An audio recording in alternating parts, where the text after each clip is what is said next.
nakikita mo ba yung babae sa may pangpang? Gabing-gabi na.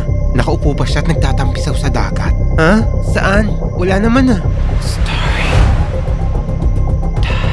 Ako si Umair, isa akong Maranao at gusto ko lang ibahagi yung karanasan ko sa Mindanao, sa may Lanao del Sur. Isang gabi, kasama ko ang aking tito at pinsan na nagpalaot sa kalagitnaan ng Ranao o sa Tagalog ay dagat. Pumunta kami rito para mamingwit. Habang nasa gitna na kami ng karagatan, masaya kami nagkukwentuhan nang biglang isiningit ni tito yung mga karanasan niya sa lugar namin.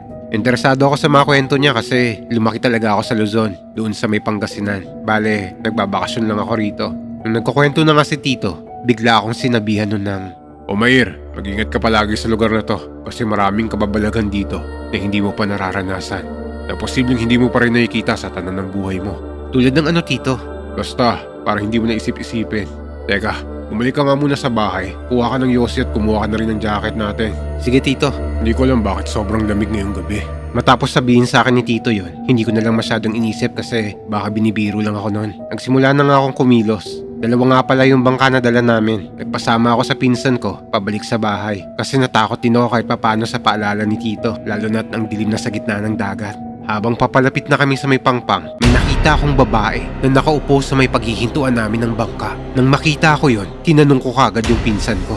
Pinsan, nakikita mo ba yung babae na sa pangpang? Bakit nagtatampisaw pa siya sa ganitong oras? Biglang umihip ang malakas na hangin at biglang namatay yung lampara na dala namin.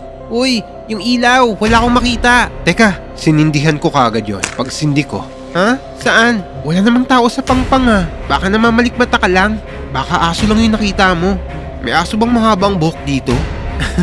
Hayaan mo na yun. Baka inaantok ka lang siguro.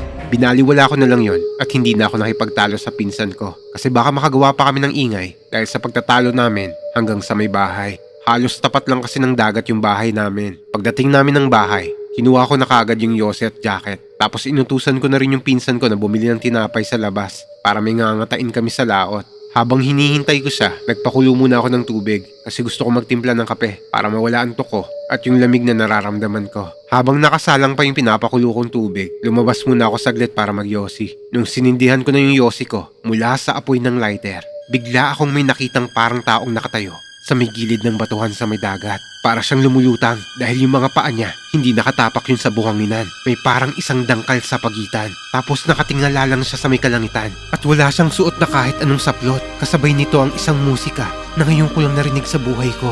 Dito na nanlaki yung mata ko sa nakikita ko at dito na rin ako binalot ng takot. Anong ginagawa niya? Maya-maya lang biglang dumating yung pinsan ko. Anong tinitingnan mo dyan, insan? Hoy, baliw ka! Nang makita ng pinsan ko yon, dali-dali niya kinuha yung pinainit kong tubig sa may takore at kumuha din siya ng tuwalya at mabilis siyang tumakbo papunta dun sa may pwesto ng babae at sinaboy niya sa dagat yung mainit na tubig at binasa niya rin ng konti yung babaeng lumulutang para matauhan. Biglang bumagsak yun sa buhanginan at binalot kagad ng pinsan ko yung babaeng yun ng tuwalya. Agad naman akong lumapit sa kanila. Paglapit ko, biglang nakita namin yung tito namin na pabalik na galing sa laot. Pagbaba nun, nakita ko na puro sugat siya. Kaya tinanong ko siya kagad, ano nangyari sa'yo tito? Inatake ako ng sirena. Sirena? Oo. Ano nangyari dyan? Muntik na siyang makuha. Ng ano? Ng sirena.